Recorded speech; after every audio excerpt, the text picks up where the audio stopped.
I think we'll go ahead and start our celebration of the publication of Creative Nursing Volume 30, Number 2. I'm Marty Lewis Hunstiger. I'm the editor of Creative Nursing, and I'm just very glad to have you all here. I would like to first welcome Dean Connie Delaney. Dr. Delaney is a professor and dean of the University of Minnesota School of Nursing, who are hosting our event today. Connie? Thank you, Marty. And first of all, on behalf of the School of Nursing, we would like to congratulate you on this special edition of Creative Nursing and such a timely topic. The impact of social forces on nursing and health, social media, and as we know, artificial intelligence. So again, congratulations on this special edition. I wanted to highlight how timely, important, and potentially impactful your special edition is. A few examples of where we are with you in the import of this topic.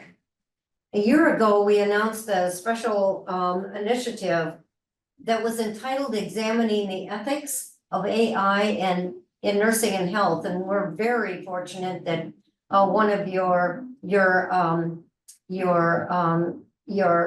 special edition editor is Peter Klein, and Peter serves on that group. And we're very thankful for that.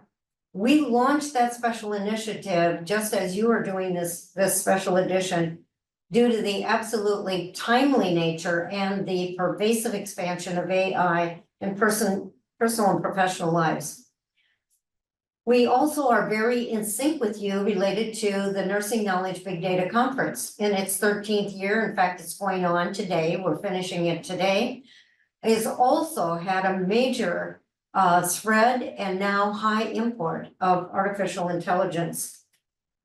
We know it's permeating all of our lives. In fact, yesterday, Peter Klein delivered a keynote to that group, which, if I might say, set them positively on fire for more knowledge and action. So all of that is to say that the intersection of AI and in our personal and professional lives, in our ethics, and innovation is extremely complex and multifaceted, and we welcome the challenge and opportunity this brings. It begs us to develop guidelines and frameworks that encompass AI and innovations that address humanity and fairness, transparency, accountability, privacy, and bias migration.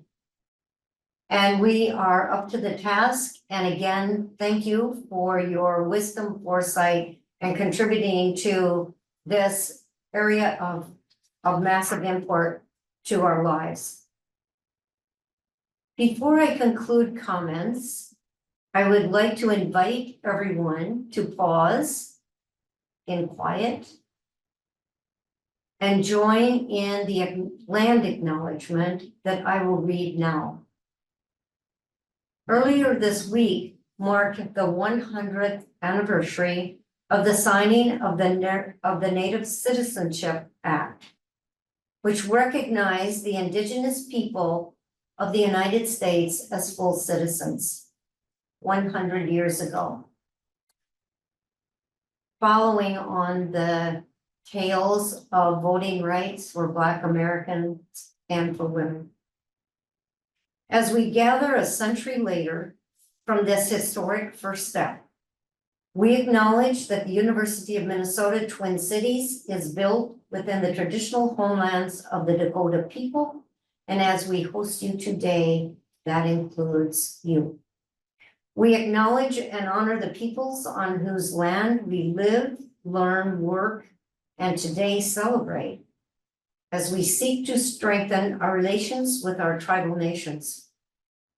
We acknowledge that the healthcare system meant to protect and heal people has supported structures of racism, causing ongoing trauma and health inequities.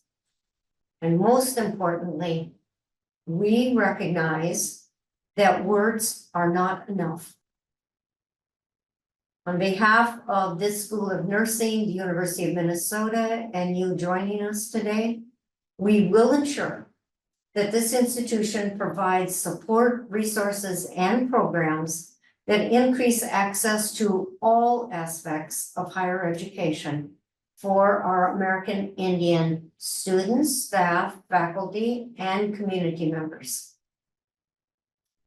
Join us in your affirmation of this commitment.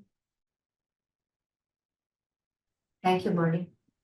Thanks so much, Connie. Thank you. And we are so grateful to you for your hospitality in hosting this celebration. And we're honored that our guest editor, Peter Klein, is there with you on the campus for this major educational event that you're concluding today. I'm also joining you all from Minneapolis. I'm within walking distance of where Connie and Peter are right now. In fact, I can see the building out my window. And the Mississippi River is right outside. I live on land that's the traditional, historical, and legal home of the Dakota people, and in which the Anishinaabe people and others also lived. There's a very sacred place called Owamni. It was an island that was sacred, and then, of course, a dam was built and it's gone now. But the place, the spirit remains, it's right there. I'm personally committed to honoring and supporting their ongoing legal and spiritual connections. And also, I want to say that our journal is committed to presenting voices of Indigenous experience, including wisdom and knowledge of healthcare that has been marginalized or silenced altogether in the past. So on behalf of the editorial board of Creative Nursing, a journal of values, issues, experience, and collaboration, that's our formal official name, I welcome you to this celebration of Creative Nursing Volume 30, Issue 2. Our overarching theme for the year is the impact of social forces on nursing and health. And the theme of this, as Connie said, is social media and artificial intelligence. We have a growing community of scholars here at our journals. They're thought leaders who are willing to write about and talk about challenging issues. Some of this is discourse that many journals avoid, but we don't. I'll tell you later, we don't seek out controversy, but we welcome it when it comes our way.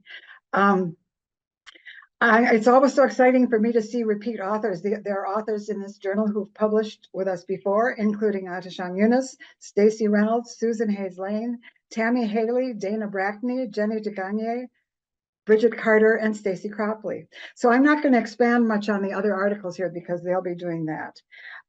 But just to say, this issue's theme is lived out in articles from all over the world about how, with the close and rapid connectivity that we have today, we can use different kinds of AI, social media, virtual appointments, and other tools for good.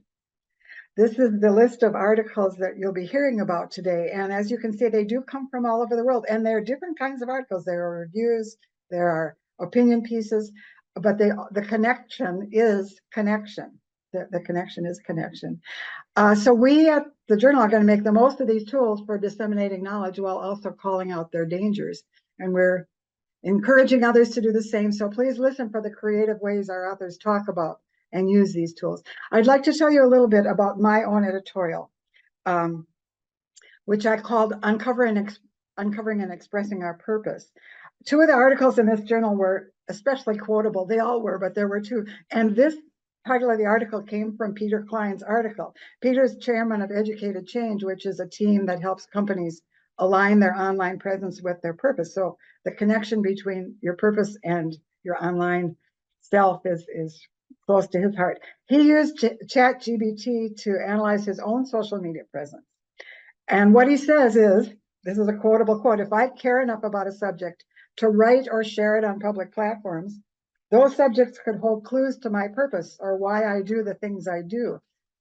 So I'm saying, if you're going to allocate as much of your time to social media as he does, he spends a lot of time there, you could do no better than follow his example of a really mindful, ethical presence.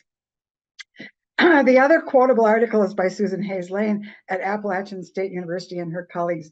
Their article is about the use of generative AI. They start by pointing out that assistive AI, the old kind, is such a part of our lives that most people don't even realize it's AI anymore. They're all scared about AI when they've been using it for years. Alexa and Siri, autocorrect, GPS navigator, that's AI. But they say the generative AI is different, and I agree. I think that many of the people who are most worried that the sky's falling, they don't really even understand how these large language models work. That's the reason they sound so spookily like humans, is because they are fed, they meaning the chatbots, are fed these billions and billions of words that have already been written, and they just come up with things from that. That's why they sound so human. And it isn't much of a jump from assembling strings of words from a big bin of them to doing the same thing with photos and audio files. Like, and they aren't all necessarily nefarious, like glamour shots, if you want to look your best for your portfolio or for your dating app. And, you know, we can't totally believe our eyes and ears anymore. And I think that we never really could. My own voice is all over the internet, the recordings of these sessions and other things that I do in other arenas. And so anybody who wanted to generate a recording of my voice, they could do it very, very easily. In my editorial, I also address the question of authorship. People say, oh, can ChatGPT be an author, a co-author of my paper? And I'm giving a hard no to that. Any sane definition of authorship includes being accountable for the content of the product. And this is something that a chatbot just can never do. Generative AI programs can only give us answers to the questions we ask. And the language, the bin of language that we load into their bot before we ask the questions, if that bin has lots of universal and insightful ideas, then chatbot can give us plenty of great ideas to think about. But if we prime the pump only with literature that fits our biases, and the questions we ask are limited by those same biases, it's garbage in, garbage out. That's a term that was a fad a while ago and then went away, but I'm using it again a lot because it's absolutely true of generative AI. We are responsible for the answers to the questions we ask, and we're responsible for the missing answers to the questions we didn't ask. So the quotable quote from Susan and her colleagues, generative AI is neither inherently good or inherently evil, but rather a tool whose impact is shaped by the intentions and actions of its users. So we have so many rich articles to discuss today. After all the articles have been presented, we'll have a moderated open discussion with an opportunity for questions and comments. So please stick around if you can and interact with us about that. And we'd also like to encourage you to reach out to the authors personally. I'm going to post the corresponding authors' emails of the corresponding authors for each article in the chat. I'll put it in early and then put it in at the end also. But remember, for each article, that contact info is in the article. The digital version of this whole issue is now published on our website, and there's an annotated table of contents that briefly describes each article. That table of contents, along with the recording of this launch event when it's ready for prime time, will be found on our website and on our journals, Facebook, and whatever Twitter is these days. And also the University of Minnesota School of Nursing has a YouTube channel, and I'll have that URL there as well. So we'll post all these links in the chat. Please watch for them. I would like now to welcome Peter Klein, our guest editor for this issue. His anchor article is Using Social Media and Artificial Intelligence to Find Your Purpose. So Peter.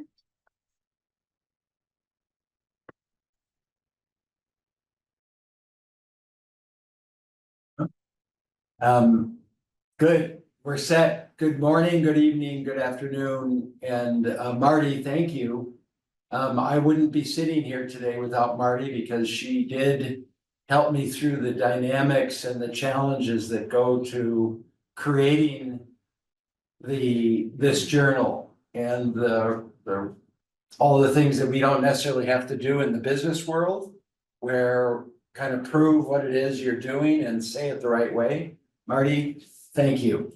Let me share my screen, and I'm going to take you through some of the material we used with Connie at the conference here, which was so dynamic from looking at AI from an informatics standpoint. And where are we shares? Okay. So in doing this, I do spend a lot of time on using AI and social media. And we as a company work with the EYs, Expediting, most of the large consulting firms and a lot of the, what I'll call corporate companies in healthcare.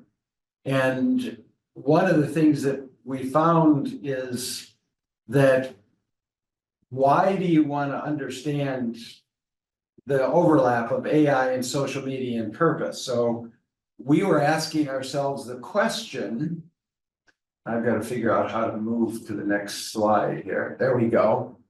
Is to do this, we didn't believe we could use ChatGPT, although we did use part of it. In other words, it's, and I'll show you the infrastructure, but we were trying to create a digital version of myself in the context in which I bring my insight to this. And then what happens when you bring all the data that we've used? So we created this digital twin, and the digital twin, the reason we want to find purpose is because what it does for us is it does make, when a person has purpose, the research shows that they're healthy, they're resilient, they're more creative, and purpose, we all have multiple purposes. At some point, my purpose is to make money for the company. At some point, it is helping with some of the charity projects. And the premise we went through is, well, what happens if we get all our employees and help them to find their purpose? And just to let you know, we haven't been able to achieve that yet, because purpose is extremely complicated.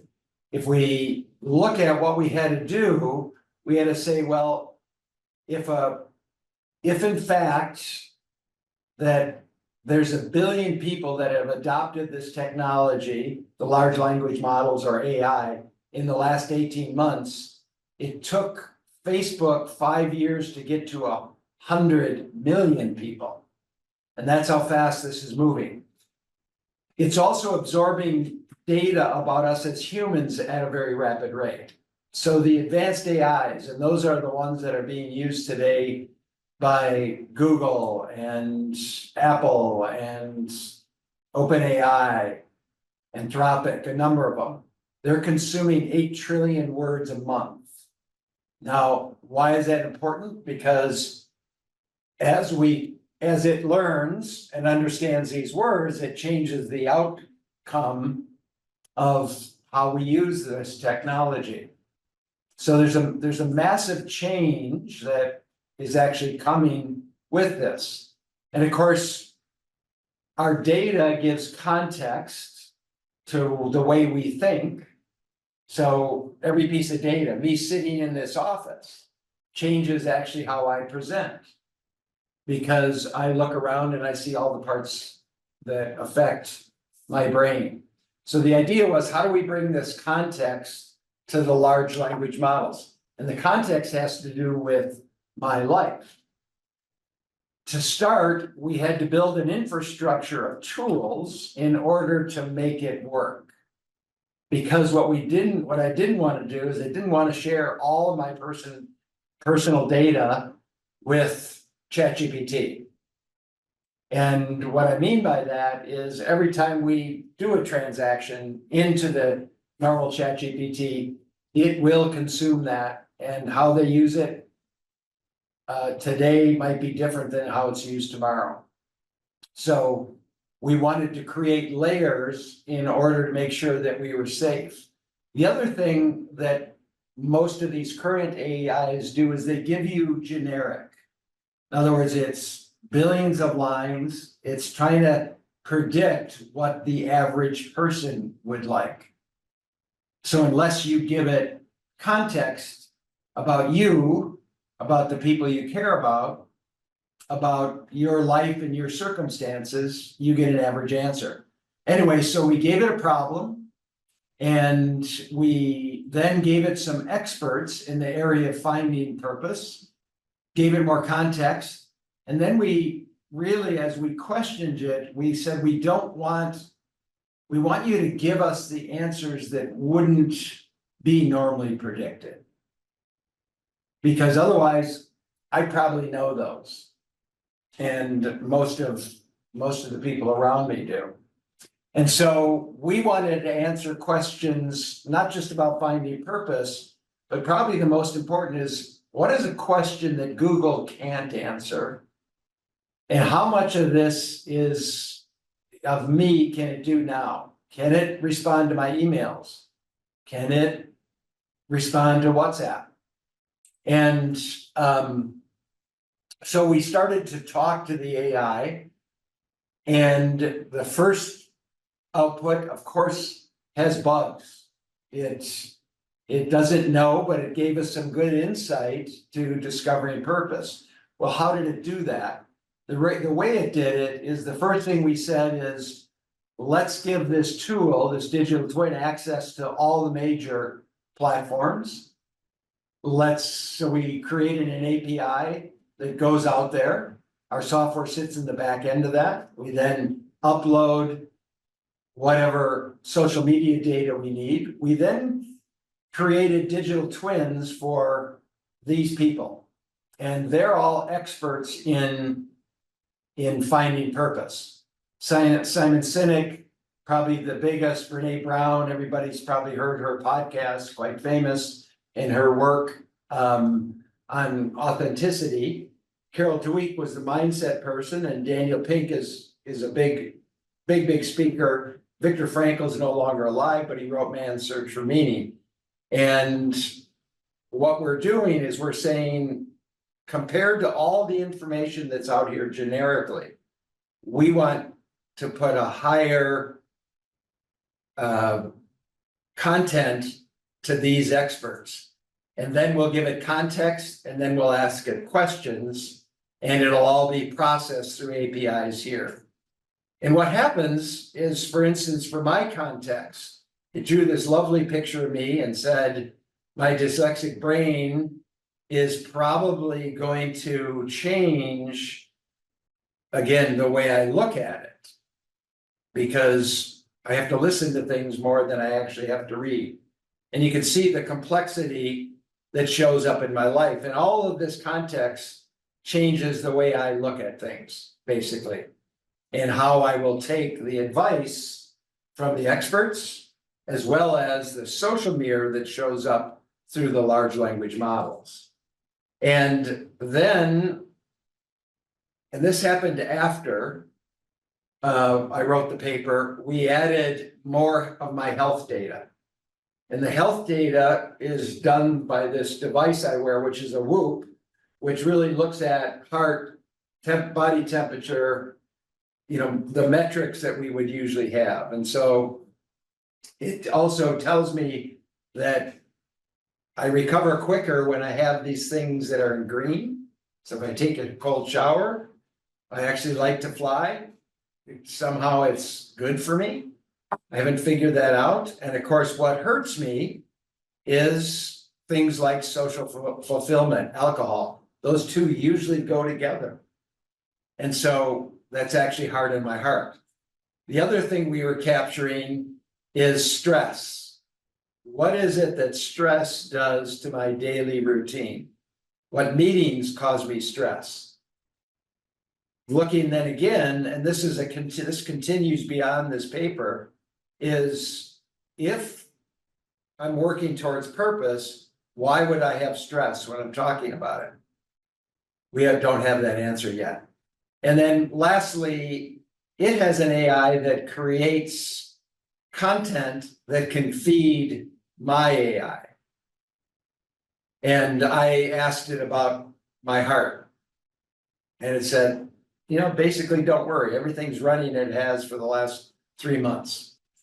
Anyway, we take all that, we take these experts, we put it in, and we ask them to create these pathways. In other words, what do I need to know about core values, passion, strengths? Because people that understand these and work towards them typically have purpose.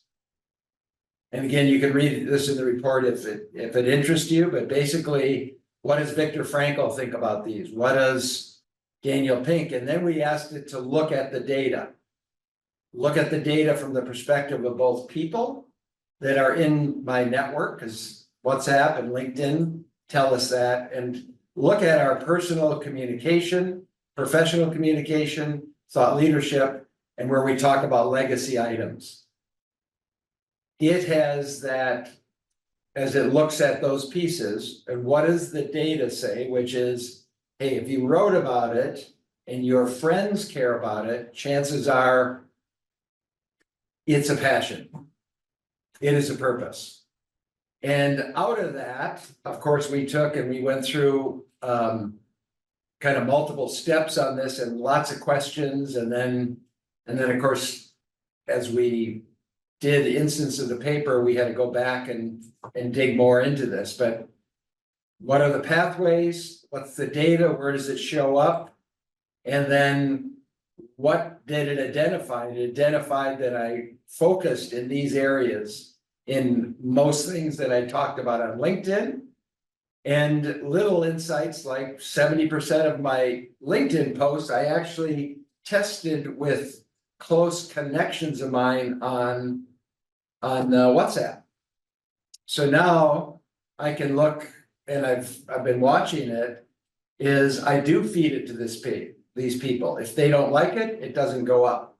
If they're neutral to it, it usually goes up. And if they like it, it goes up for sure.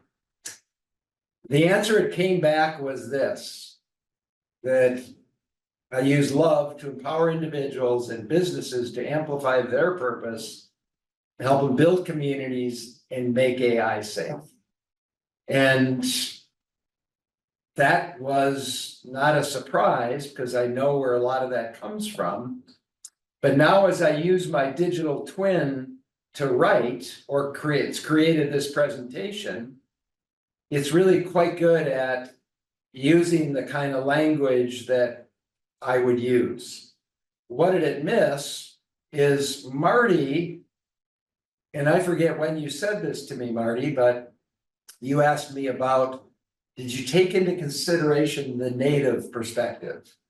And I had not. And I have since gone in and realized that my mistake, it didn't point it out to me. It took a person. And I thank you for that, because since then I've explored a number of books. I've explored the concept of what we do here is very head-centric with AI. And when you connect the heart to the wonder and awe of everything, you really end up what I would call is this enhanced human perspective on things. But you've got to, because when AI has a North Star, which is what purpose looks at, and it's well-rounded, then all of the things that you need to do kind of fall in line. It makes less mistakes because it's always trying to solve that problem. And as I look back on it, is these things here are so much more important now to us surviving as a human race and ultimately leading with love as we work on these projects. And I think that's my time. Well, Peter, thank you so much. I have two things, and one is it's been a joy working with you. And I noticed that you still need an editor because that picture that the bot drew of you misspelled the word brain. So, but here's what I gained from you in our discussion about whether a bot can be an author or not. It clarified my thinking a lot. And one of the things I told you is every single statement that you make that needs a source, that source has to have at least one human person. And the reason that a website like OpenAI can be a source in a reference list is because if you go to the OpenAI website, there will be a list of names of people who say, we are taking responsibility for this content that you're quoting. If you have any questions, we are the ones to come to. The buck stops with us. And your website, Educated Change, didn't have that. You have lots of really great material out there, but it's a different purpose. It's a marketing, it's a business website. But you listened to me, and I noticed that the last time I went there, you have a box that says, the content on this website, here are the people who are responsible for this content. And that was such a gift you gave me to see, because that's so important. We need people. Bots are great, but we need people. We need people. And again, I see that is I had never looked at my website from that perspective. Yeah. And now it's a yeah. better website. Well, and you can actually be a scholarly source because you've got those names, right? Well, thanks so much, Peter, and safe travels home. He's getting on a plane to fly back to London where he is. So our next presenter is Adisham Yunus. He is assistant professor in the Faculty of Nursing at Memorial University of Newfoundland in St. John's. And among many other things, he's also editor-in-chief of Creative Nursing, and he's a co-author of our next article, Leveraging Artificial Intelligence for Expediting Implementation Efforts. Adisham? Okay, well, good afternoon, everybody. It's good afternoon in Newfoundland, but good morning in Minnesota. Still not afternoon. Really pleased to be here today, and thank you, Marty, for the invitation to present my article. I'm also sending my co-author's regret. Stacy was not available today, so that's why she couldn't attend. So I'll be presenting it. And I don't have a presentation because my intention was to also promote SAGE blog, since we are a SAGE journal, and SAGE recently started SAGE Perspectives, a new blog, which helps authors to present their articles in really sweet, short way so that people can read it and then they can refer back to the original article. So I am going to share that blog here, and then we'll briefly talk about the article.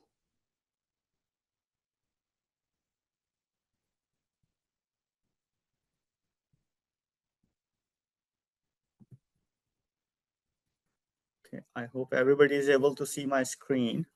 So our article was how we can use artificial intelligence. And before I actually go into the article, Peter and I had that discussion in the beginning when we were talking about inviting Peter as the guest editor.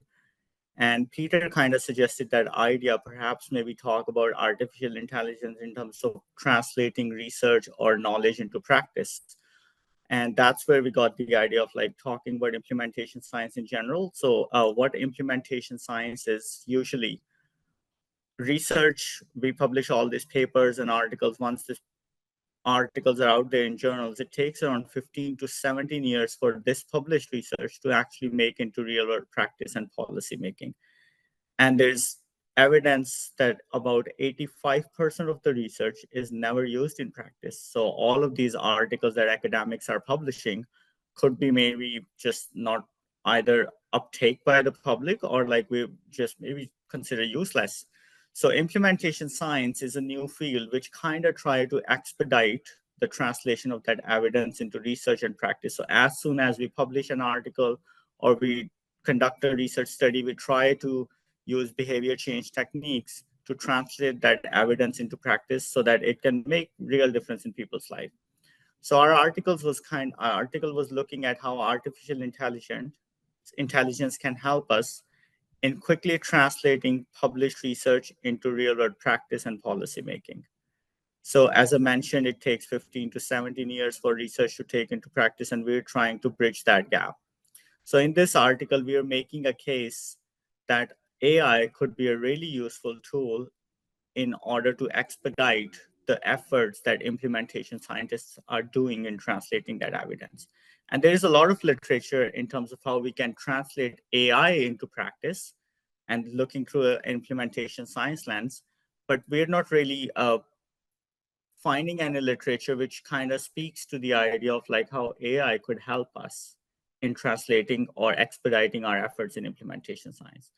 So briefly, we just come up with 3 key messages from our article, and we would like to bring that to attention to a lot of audiences in healthcare organizations, hospitals, clinical settings, or long-term care facilities, wherever we try to implement the evidence to improve people's life, we have a large amount of data about patients, healthcare procedures, processes, outcomes, and different strategies or interventions that we use.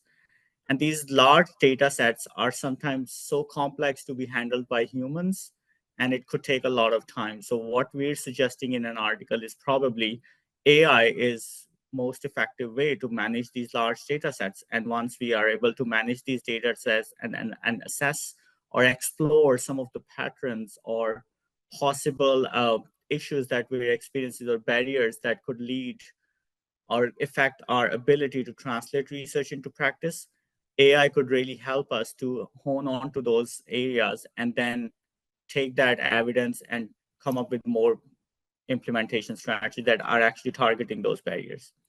Second suggestion that we're proposing is implementation scientists cannot really work alone, so they always work with interdisciplinary teams. And these could include a lot of different stakeholders like practitioners, clinicians, leaders, and managers. And then it's not really possible to work with them in like, because everybody is doing their own role within healthcare setting, and it kind of is like the same idea of like, you have a lot of tools and guidelines, but working within teams and utilizing that real world data and information could be really tricky. And that's where AI could help us to really work with the real life data and then process that information to expedite our implementation efforts and uptake intervention strategies and other processes that we want to change people's life in healthcare. And the third thing that we're proposing is implementation teams can use these different methods to develop different unique strategy. And we provided a lot of different examples in our article. For instance, like how they're like in ICU, some of the times you have like these individuals who would have to write all the reports by themselves. But then if you compare that with an AI or chatbot type of way of like analyzing data, it kind of helps to improve patient care in like really effective way compared to like just using humans alone, even though humans should be accountable for what they are doing. But I think all these chatbots kind of help us in getting that precision, which somewhat might not be possible with human powers alone. And that's what our third suggestion is. So when I've kind of like summarized it, it's like we proposed implications for assessment, how AI could help us in assessing these barriers and challenges, how it can help us in tailoring our implementation strategies to meet the needs of the different contexts. And then this way, we could actually translate published research in real world practice and policy making in a more timely, efficient, and sustainable manner. And that's where I'll end my talk. And I'm really glad that I was given this opportunity. So I'm going to stop sharing my screen here. Marty, do you have any thoughts before I go on and introduce our next presenter? Just one mention, all the articles that are coming now, they aren't all about AI or social media. Many of them use it as part of what they're talking about, but the link is connectivity. I'll just put that out there. Okay, thank you. So now I would like to introduce our next presenter, Dr. Susan Lane. She's an associate professor in the Department of Nursing at Appalachian State University, North Carolina. Hello, everybody, and welcome to today's event. Thank you for inviting me. I will be presenting on behalf of Tammy Haley and Dana Brackney as well. They work with me at Appalachian State. And our article is Tool or Tyrant, Guiding and Guarding Generative AI Intelligence Use in Nursing. So we're excited to share with you our manuscript and our findings. As generative artificial intelligence continues to evolve rapidly, its integration into nursing education is inevitable. In this manuscript, we presented our exploration of the implementation of generative AI in nursing education and offered a guide for its strategic use, along with our qualitative case-based descriptive study of the data we collected. To begin our manuscript, we discussed our journey of AI use, the evolution of policies and procedures within our academic institution, excuse me, and within our Department of Nursing. Subsequently, we discussed the results of the data collected from a Southeastern Nurse Educator Conference. At this conference, we presented an interactive podium presentation to 95 nurse educators, both in professional development roles and also academic roles. The presentation focused on generative AI, exemplars of implementation of generative AI into educator roles, and innovative uses. Following the presentation, we offered attendees 2 ways to participate. Responses could be submitted virtually via Google Jamboard, or in-person responses could be collected with large posters placed on the side of the room. Participants could write responses on the Post-it notes and place them on the posters. We specifically collected participant responses related to strengths, weaknesses, opportunities, and threats of generative AI. Participants submitted those virtually or on the Post-it notes, and those were combined for the thematic analysis. We performed a thematic analysis of strengths, weaknesses, opportunities, and threats, and we had 4 codes emerged. The 4 overarching themes were time, innovation, critical thinking, and routine task. Specifically, participants identified time as either a time saver or a time thief. Also, they discussed innovation as being enhanced innovation in teaching and learning versus AI being a way to dampen innovation. They identified the critical thinking impact on teaching and learning and how this could be used in a positive manner versus impeding critical thinking in our students and in our faculty. And improvement of routine tasks versus barriers to those routine tasks. Findings from the qualitative analysis revealed the overarching themes that AI can serve as both a tool and a tyrant, offering opportunities for efficiency and innovation while also posing challenges specifically related to transparency, ethical use, and AI literacy, all areas that we need to continue to evolve in our nursing education. We found that generative AI is neither inherently good nor evil, but rather a tool whose impact is shaped by the intentions and actions of its users.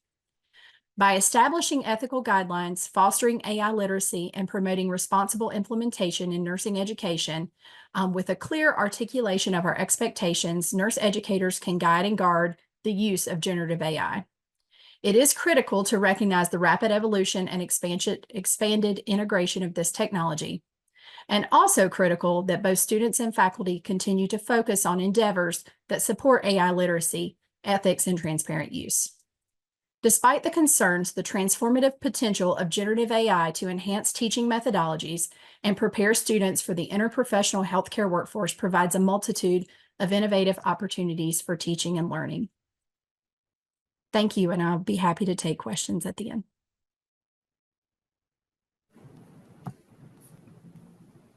Thank you very much, Susan. Our next presenter is Amar Gayas, PhD candidate in the School of Nursing at Taipei Medical University in Taiwan. Mark, over to you.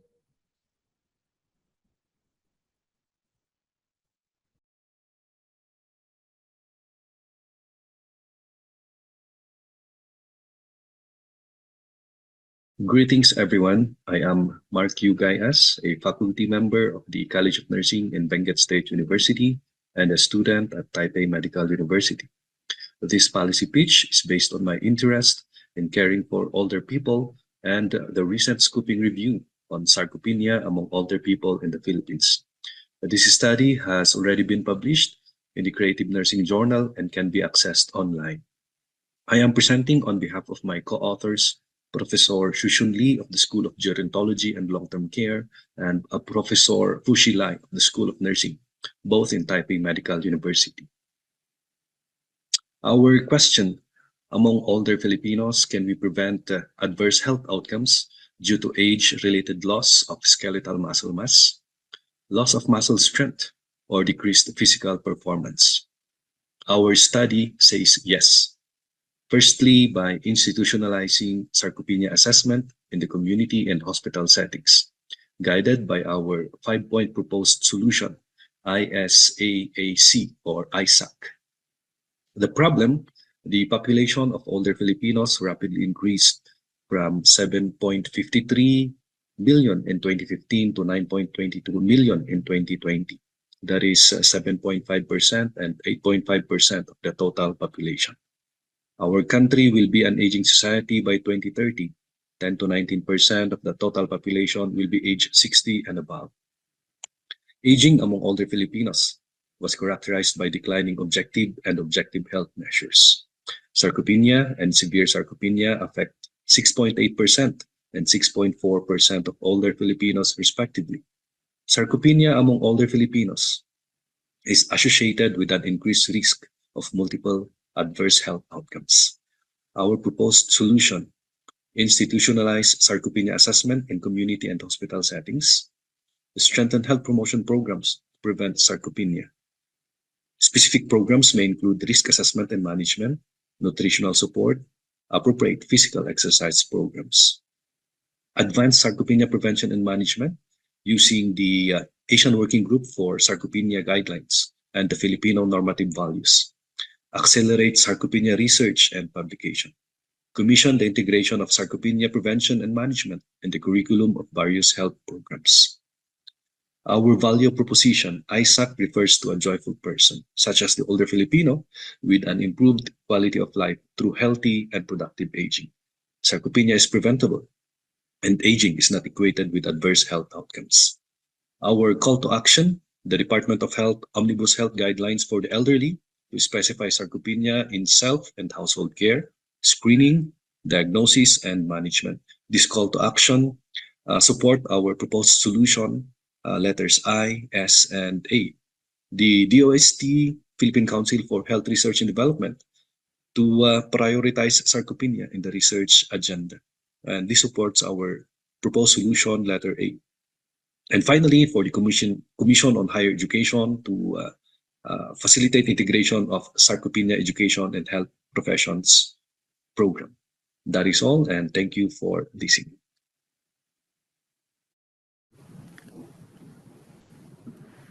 Thank you very much, Mark. Now I'd like to introduce our next presenter, Dr. Julie Lindsay. She's an assistant professor at St. David's School of Nurses at Texas State University.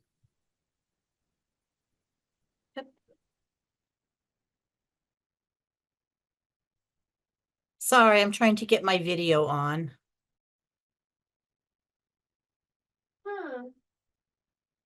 Yeah. I'm having issues getting, oh, there it is. First of all, thank you for the opportunity to talk about our manuscript.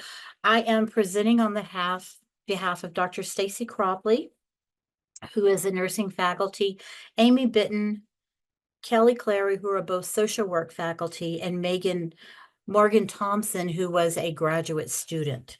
I don't have a slide presentation, but it was more to kind of talk about our study. So there is a cost to caring that we all experience as healthcare providers. It can be physical, it can be mental, it can be emotional, psychological. And especially with our students that we are bringing in post-COVID, are discovering some nuances that maybe they may not have experienced. So our study took place right after students started coming back to in-face classes.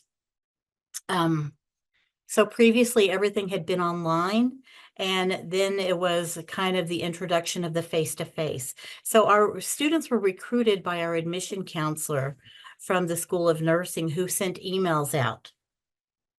And what we wanted to discover is what was their experience of getting their education with COVID, with the lockdowns. So the students were sent the invitations to have the focus group meetings, and focus groups were either offered in face or online. We found that the social work students wanted to do the online Zoom meetings, and the nursing students, except for one group of 3, chose to have face-to-face encounter, sitting and discussion. So with our analysis, we used the focus groups. We also use phenomenology. Primarily because I am a big fan of phenomenology. And with the focus groups, what we found with the students is it really encouraged them being there together to talk and to share their experiences. So I'm sorry, I'm just thinking for a moment, just kind of reflecting on a group that we had of at least 12 students. So our students, the total number that we had were 7 social workers, and we had 16 nursing students, and only one of our nursing students was male. And it was kind of like what they chose. So when we were looking through our findings, and Van Manen was our philosopher that we used. And so he uses existential themes such as lived time, lived other, lived space, and lived body. And so going through the themes, and I think some of the themes that were really kind of struck a note with us were being behind, where students felt like having to do the online classes and suddenly do the face-to-face, that they were going to be behind with their studies, behind with graduation. And actually, the group that we had started with, who were our soon-to-be seniors, all just graduated. I think there were a couple of students who were not successful, but for the majority, we had a good graduation class. Another theme that kind of spoke to us was Groundhog Day, where students felt like the same repetitious thing was going over and over. You get up, you go to class, online, then you just lay around in your house, watch TV. You don't leave, you don't do anything. It was just the same repetitious thing that happened with the students. Students also felt with one of their themes was like time management, that they lost some of their time management skills. Some of them felt like they were much more disorganized coming back into face-to-face, where others felt like they did have a good schedule of their time management with their courses and scheduling time to do things, schedule study time. Some of them even tried to schedule time to walk outside their apartments and their homes. So like with our lived other, I think one of the themes that struck us was where students said they had no sense of belonging.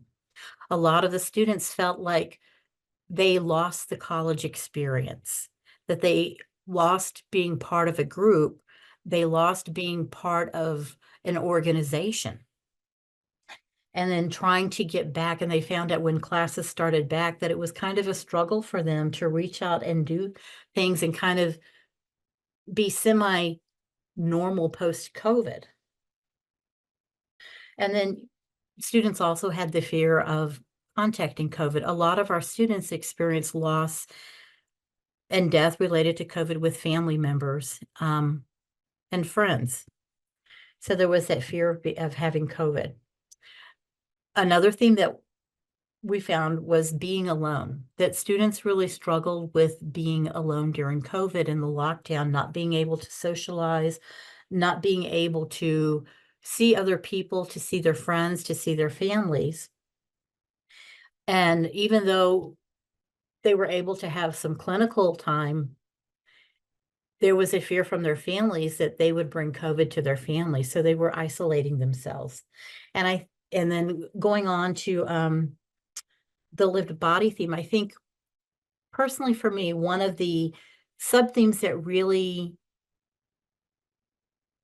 kind of has made me take note of how I even do things today is that they said, people tell us to do self-care, go do all this other stuff, but nobody has told us what self-care is.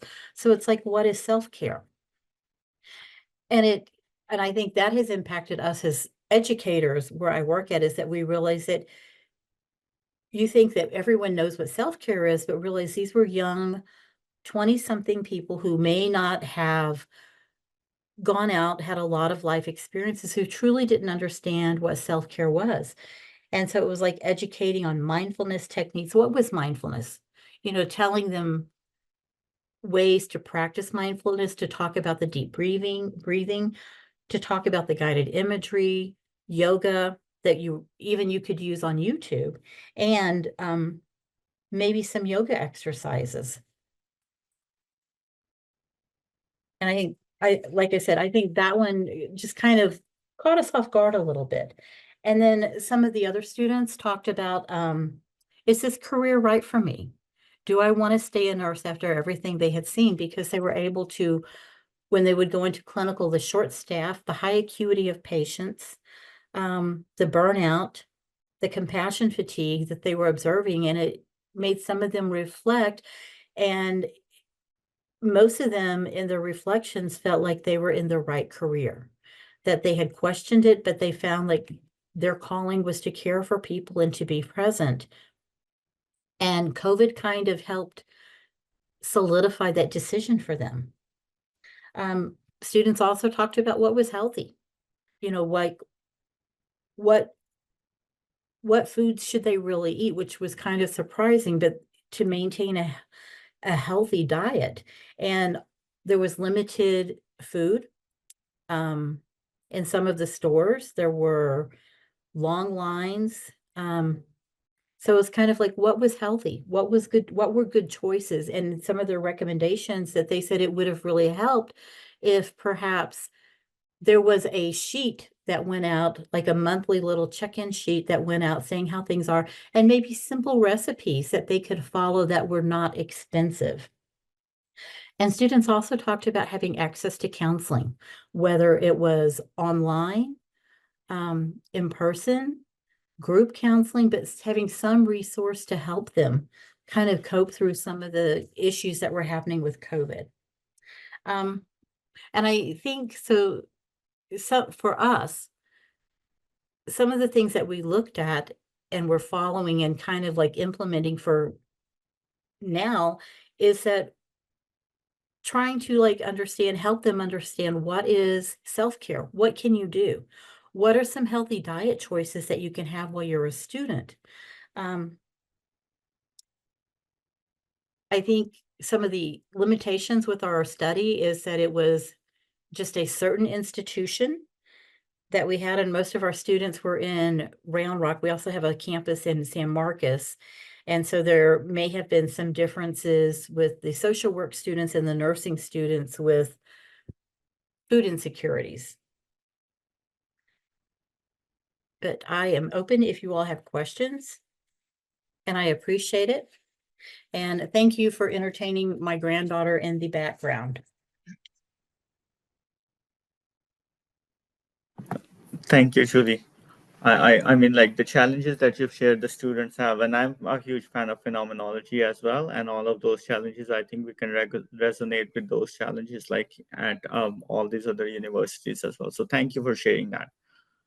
Now I would like to introduce our next presenter, Dr. Bridget Carter. Dr. Carter is an editorial board member for Creative Nursing, but currently she's the Chief Diversity, Equity, and Inclusion Officer at the American Association of Colleges of Nurses. Thank you, Adisham. I am here to represent my colleagues as well, Dr. Michael Carey, Dr. Jenny DeGagne, and Dr. Elaine Koshinger. And our article was entitled Advancing Health Equity Through Artificial Intelligence, an Educational Framework for Preparing Nurses in Clinical Practice and Research. And of course, the very foundation of this article is around health equity and how we can use artificial intelligence to achieve that goal. Again, the definition we use of health equity is achieved when everyone can attain their full potential health and well-being. But the unfortunate part around this is that achievement of health equity is something that remains a persistent challenge, especially in the United States, I'm sure in many other countries as well. We continue to try to understand what is contributing to suffering and diminished life expectancy within our United States. The one thing around artificial intelligence in healthcare is this is actually really an unprecedented opportunity to really make healthcare systems more efficient and equitable. And the technologies around AI can actually identify high-risk populations. We would be able to tailor treatments to individual patients and optimize our resource allocation. And this is done by analyzing large data sets, using AI-driven tools that can look at patterns and diseases across different demographics. And that enables us to target interventions to where they're needed most. Also, though, on the other side of this, the integration of this actually requires us to be very careful and pay attention to this space because it can actually worsen existing inequities. Unequal access to care can result in a lack of diverse and representative health data for training AI algorithms. We could inadvertently perpetuate biases, particularly if the available data primarily reflects a mostly white population, which of course then will result in some biased outcomes for non-white populations. AI has a role. There are challenges and opportunities, but the role in clinical decision-making and disease diagnosis, it can leverage large data sets from diverse sources and help us to detect disease and guide clinical decisions. This is a very rapidly evolving field, as you've heard already, and we have to think about how we are developing machines capable of performing tasks that actually mimic human intelligence. The range of AI technologies are becoming more relevant to healthcare, and some of the things that we mentioned in the article are machine learning, deep learning, predictive analytics, natural language, and chatbots. I don't have time to do all of those definitions, so I do encourage you to read the article. The last thing I wanted to talk about is the framework that we talked about for integrating AI into nursing education, and how are we going to prepare the next generation of nurses to navigate the complexities of digital healthcare advancements and leverage the potential of AI responsibly, innovatively, and confidently. And again, there's some of these cyber ethic principles that we have to continue to follow around autonomy, non-malfeasance, beneficence, resistant justice, and explicability. Again, those definitions are in the article. I wish we had time to go all through those things, but I think the main part of this is that we want to make sure we understand there's a lot of strategies we have available for curriculum development, for integrating this into the new essentials, the core competencies for professional nursing education, especially around Domain 8 that focuses on informatics and healthcare technologies, and also provides a foundation for embedding AI-related competencies within your nursing curriculum to make sure students understand and are prepared for this digital transformation, because we're already well on our way, as Marty mentioned early on.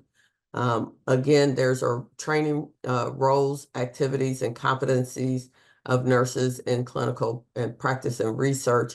There's examples of that in the article as well that I hope that you take a time to read. One of the things that I think is that we also have to think about what are the challenges and considerations that we have to implement these types of frameworks. Remember that everybody has different resources. And that can be an obstacle to actually integrating AI in nursing education. So we have to think about what those budgetary constraints are. And I think one of the biggest things is just kind of that resistance. And I think to integrating AI into the educational framework. And I think most people always think about ChatGPT and students using that to help them write papers, but we have to with all the new AI technologies, we have to help students understand how to properly use them and not to forbid them or make it look like it's a barrier to their education. So again, thank you so much. It's a very dense article. I encourage you to read it to get all of the tidbits out of there that I think would help in integrating this into our nursing curriculum. Thank you, Bridget. That's like among all the articles in this issue, that was like one of my favorite articles as well. So I actually ended recommending that to our department, because yesterday we were going through our faculty development days, and we had a session on generative AI and its use in nursing education, and I kind of recommended that to our faculty to read. So thank you for the great article. Thank you. Now I would like to hand it over to Marty. Marty would present another article by Nutsfal Kera from Indonesia. So Marty, over to you. Okay, thanks. Just to catch us up on where we are now, I'm going to present this very fine article by authors who weren't able to attend or send a video. And then after that, there is a wonderful article from Australia that we're really excited to have you learn about. And one of the clinical nurses who works on that project is here to in addition to a video that was sent. And then I'm going to present the last article, which is one that Atasham and I wrote. So that, and after that will be the Q&A. So thanks for staying with us. The links I mentioned before, the link with all this stuff is interactivity. Not all of the articles are about AI, not all of them are about social media, but they're all about how people stay connected. And this article is from Indonesia, and it's about an interactive app that can improve health and potentially save lives. The reason it was such a good fit for this issue is because an integral part of this study, which is what it was the use of WhatsApp. And for anybody who doesn't know what that is, I use it a lot right now. WhatsApp is an instant messaging and voice over internet service. So users can send texts, voice messages, and video messages. They can make voice and video calls, and they can share images, documents, user locations, and other content. It runs both on computers and on mobile devices. So this group of scholars from Indonesia, the lead author is Nuswatul Khaira. She's a lecturer in the Department of Nursing at Palu Polytechnic of the Ministry of Health in Mamboru, Palu Utara, Indonesia. And her colleagues, her co-authors are Tia Skander Faisal, Magfira, Nora Veri, Nora Usrina, and Johannes Andreas. And together they have a project where they did disaster education of a particular kind. There are all kinds of disaster education. Theirs was specifically infectious disaster education. And they had an experimental group who received what they consider to be a state-of-the-art way of educating people, which is to address their health beliefs. They call it health belief-based education. The control group received standard disaster preparedness education. And the differences that they found were, I'll use the word significant. This article was published before we have changed our guidelines. I'll mention more about that a little later, but p-values as a measure of statistical significance are no longer sufficient. The way I say it is, p-values aren't evil, they're just insufficient. And we now are requiring people to go above and beyond simply stating p-values. But when these people reported the difference in perceived self-efficacy and perceived preparedness for dealing with COVID-19 among the two groups, all you have to do is look at the raw numbers, and you can see that over time, after 4 weeks of intervention and after 8 weeks, the scores for the people who got the kind of interactive education that WhatsApp helped facilitate, the scores are just much higher. The numbers are just so much bigger, however the calculations work out. The things that were included in the disaster education included things like comprehensive introduction to infectious diseases, management in Indonesia like COVID-19, rabies, and SARS, community preparedness measures in pre-disaster situations, and adverse repercussions of inattentive response. And then they had a chance for group discussions, both in the first session. Both the control group and the experimental group met in person for this initial education. It was the experimental group that had the additional WhatsApp, where they had a chance to think things over and then talk with one of the facilitators and ask their questions and run scenarios in their minds. So one of the limits of this study that the authors point out is in order to be in the experimental group, you had to own and be able to use an Android device. And so that along with being able to attend an in-person session, may not be representative of the general population, which is a good point. Although both groups did attend, so both groups had that common demographic of being able to go to a central health center where this initial presentation of education was made. And one might think that since the other demographics matched, probably the control group had equal access to and skill in using Android devices. So the groups really were comparable, and it just looks like the difference in the perceived self-efficacy, which has a strong influence on someone's ability or willingness or initiative to act in a disaster, and the person's perceived preparedness for what COVID-19 was going to bring down the pike.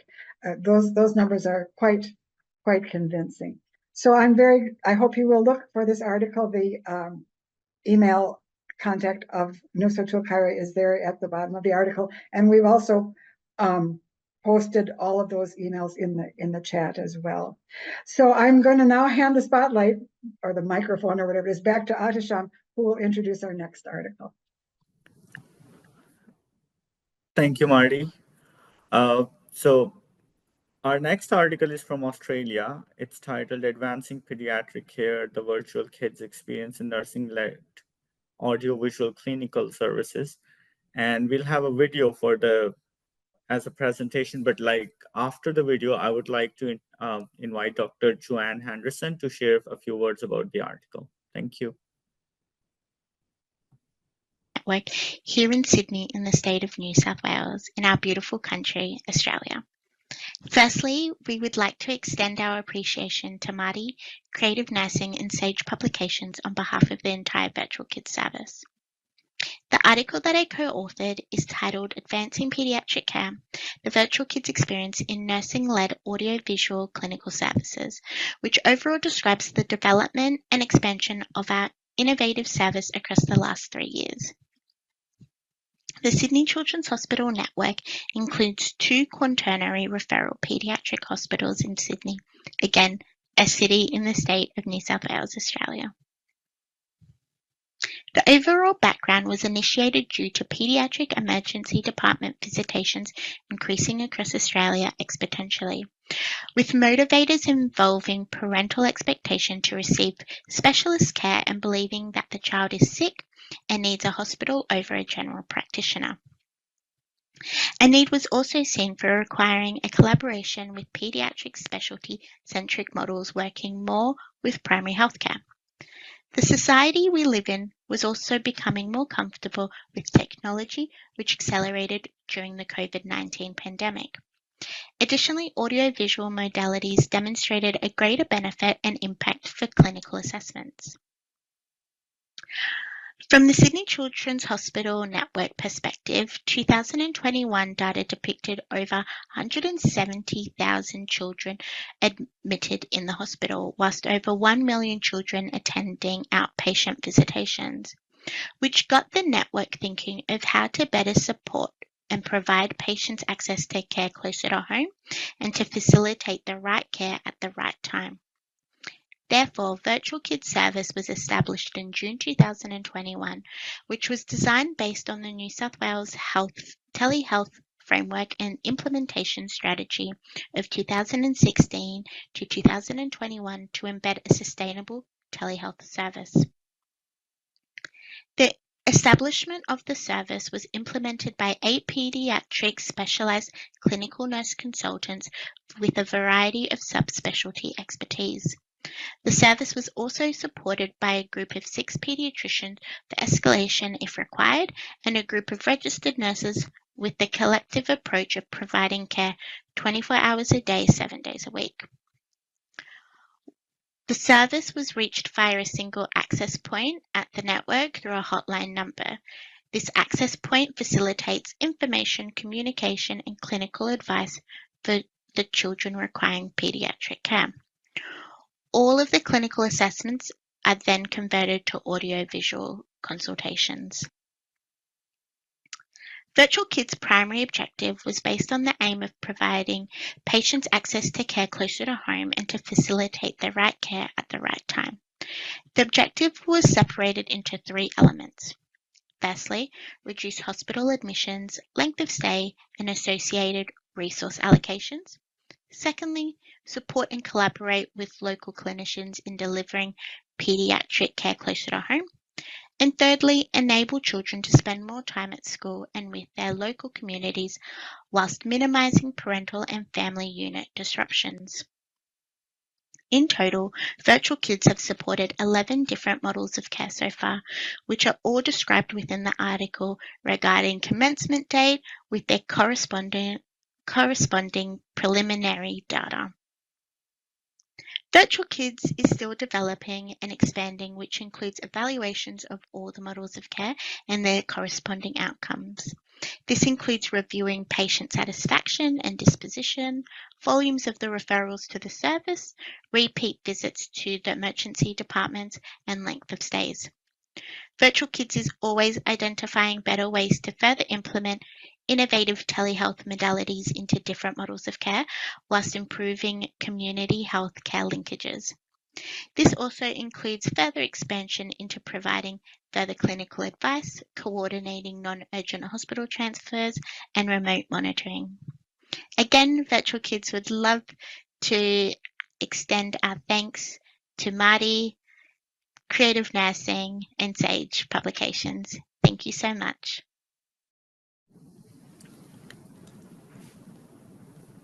Thank you. Dr. Joanne Henderson, over to you, please. Good morning. It's bright 3 a.m. over here, so I'm the lucky one that got the night shift today to talk to you. It's a really unique service in that we are able to provide service in the home for families, which is something that you normally would send people out for. It's been a great way of actually seeing what happens in the home with the families and providing them with a lot of support in the home. We can do hourly follow-ups if we need to. We can do rehydration. We can do post-op recovery once they've got through their 4 hours after surgery. So we do lots of things. It's taught us a lot of different ways of communicating with nurses. We had to learn how to express what we do with our hands normally into an audible version or a symbolization and speak in ways that the families would then understand what we wanted them to do with the child, empowering the families. And it means that many of the families that we teach on how to rehydrate their children, how to manage them through a COVID crisis or anything like that, are now coming back to us with only the really sick kids. They're managing them at home. So we're really reducing admissions to the hospital. Yeah, I'm happy to take any questions if anyone's got them too. Thank you. Now I'll hand it over back to Marty for our final article, and then we'll have question answers. Thank you. Right. And so I want to say that this launch event is a little unusual in that you're seeing, it's kind of like the Adisham and Marty show, but you're seeing more of us than you usually do. I always present one article, but it's a coincidence that we are this present with presenting articles.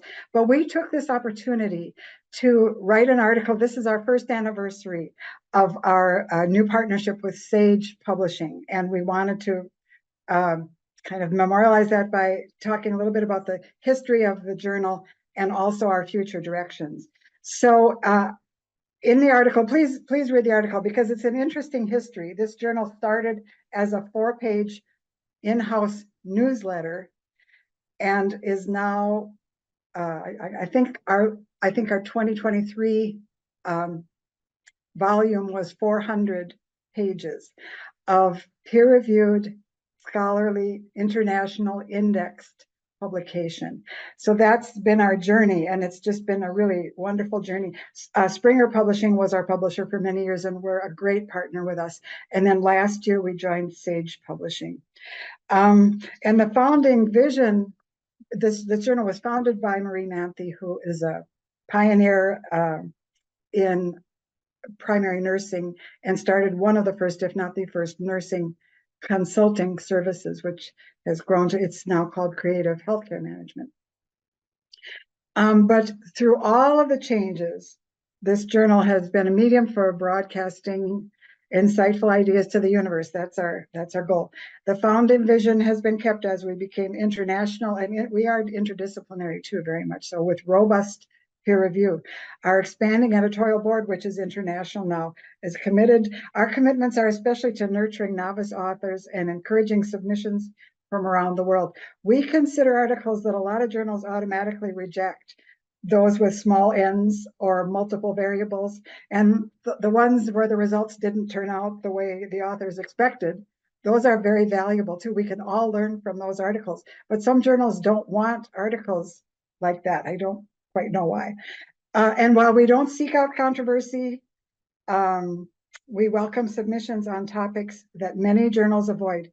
Here's a few examples. Here are two quotes from our 2020 theme issue on Seeing Beyond Gender. The first is a statement by our founding editor, Marie Manthe. The moral ethic of nursing is caring. If your personal morality doesn't allow you to call someone by their preferred name or pronoun, I would lovingly ask you to reconsider your vocation.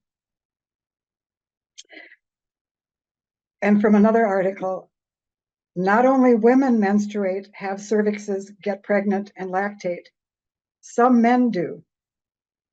Not only men produce sperm, have testicles and prostates, some women do.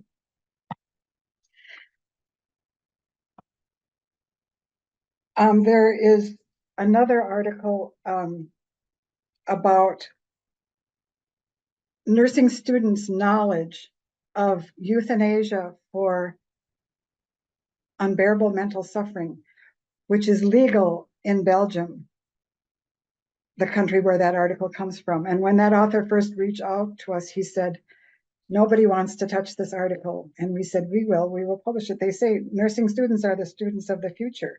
And, you know, they need to understand. They need to understand how this works. There's another article about the role of critical race theory in nursing education. And I just want to say that as of last year, as of last summer, 2023, I became aware at our meeting of our professional nursing editing group that at least one state in the United States, Texas, where Julie and her colleagues are, if legislation passed that was being considered, I could be arrested and jailed for publishing the kinds of things we publish, specifically critical race theory and equitable healthcare for transgender people. Adesham's in Canada, so he's safe now. But these are sobering, intense times. But we will not falter in publishing the things that need to go out into the world. As far as future directions, as I mentioned before, we are the first nursing journal to go beyond p-values as a statement of statistical significance. We also are committed to publishing in more languages than just English. SAGE is very, very supportive of that. We're inviting more research articles while still staying committed to publishing other essays and opinion pieces as well. So that's the gist of our article. Please do read it, because it's a pretty neat article, if I do say so myself. In this current issue, you've seen authors, how they used artificial intelligence and innovatively. And we also have a statement about AI that is SAGE's statement. And we encourage our authors to look at that if they're considering using this modality in what they're creating for us. As I said at the beginning, ChatGPT can't be an author. You can't list ChatGPT as an author, but you sure as heck can use these programs. They are valuable in many uses, as we've presented so far. So that is the end of our article presentations, and we're going to turn now to the Q&A and discussion portion, and we're encouraging everyone to put their questions in the Q&A feature. As we're getting started, I get to start and ask. I have a question for Mark. Are you still there, Mark? I hope he was having a little connectivity problem before. If he isn't, oh, there you are. Hi. So, Yeah, so I'm here. Oh, there you are. So your article, the reason that it was such a perfect fit for this issue, even though it isn't about generative AI or social media, is because the kind of review that you did, the kind of thousands of articles that you sifted through before the days of the internet and assistive AI, somebody could spend their whole career in the library looking through the card catalog. But so instead, you are able to generate this list of articles in an hour if you've done the search terms correctly. So that's why it was a good fit for this article. But as I was working with it, I was struck. I'm older than I look, and sarcopenia is definitely having an influence on my life. I've had excellent healthcare my whole life, but I don't think anybody has ever assessed me for sarcopenia, even now that I'm aging in place. How would you see that coming about where you could hardwire sarcopenia assessment in primary care? Do you have any thoughts about that?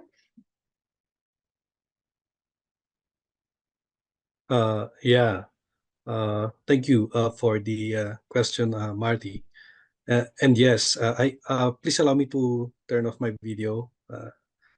I think my audio will not be clear if my video is on. Okay. Will that be okay? Sure, that's just fine. Yeah.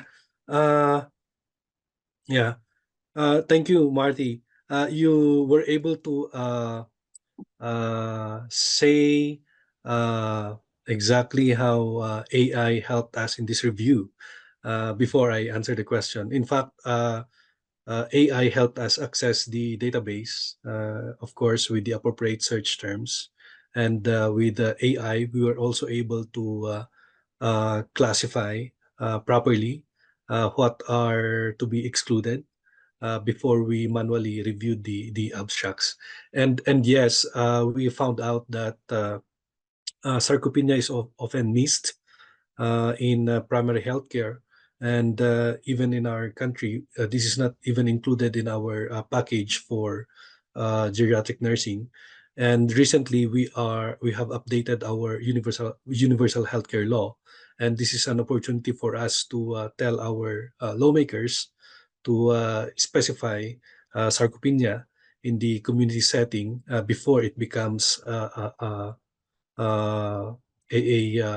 reason why an older people will be admitted. So I think my answer is there has to be a policy that will require our primary healthcare settings to conduct sarcopenia risk assessment among older people. Marty? Yeah, thanks. So you have to build it. It's a policy matter. As Atisham said, it takes so long for this research to get hardwired into policy, and it just should not take that long. Well, thanks a lot, Mark, and thank you so much for joining us. It looks like it's daylight where you are.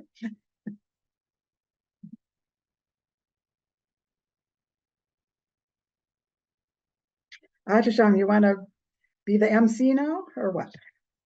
Yeah, so we'll just take the questions, and if we have any questions, we'll let the presenter answer, or we'll just have an open discussion.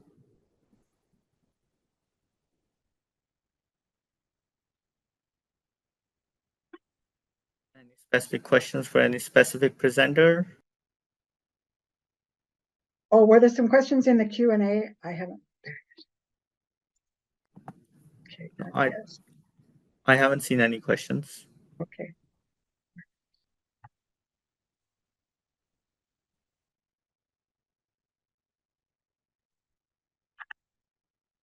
It may be that the presentations were all so complete that people aren't left with a lot of questions. That's what I was going to say as well.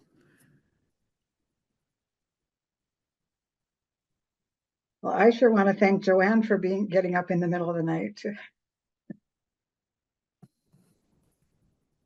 And I was just Sorry, like apologies. My camera's not working at the moment, but yeah, no. So I'm a night shift, so I didn't have to get up in the middle of the night. I'm here all night.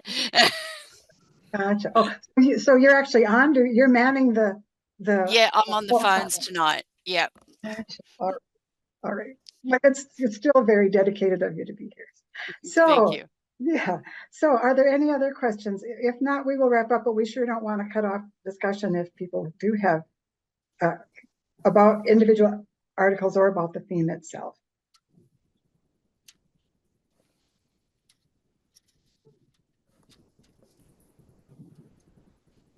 Okay, it seems there are no questions. I would just like to say that for SAGE Perspectives, please reach out to Jessica Hill.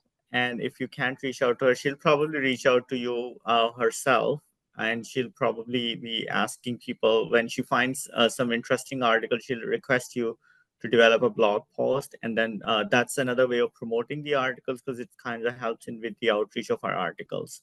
So please reach out to Jessica, or you can reach out to other authors. And thank you again for attending today. And Marty, over to you.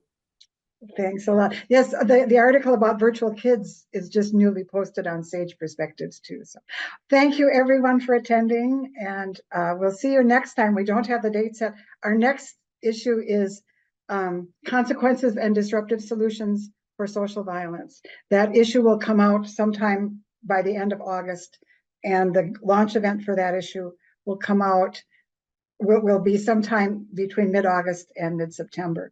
The fourth issue is going to be coming out in November, and that the title of that is Transforming Power Over to Power With, which sounds kind of dense, but think about it. It makes sense. And that will be in November sometime. So thanks again, everybody. Give yourselves a hug, and we'll see you at the next launch.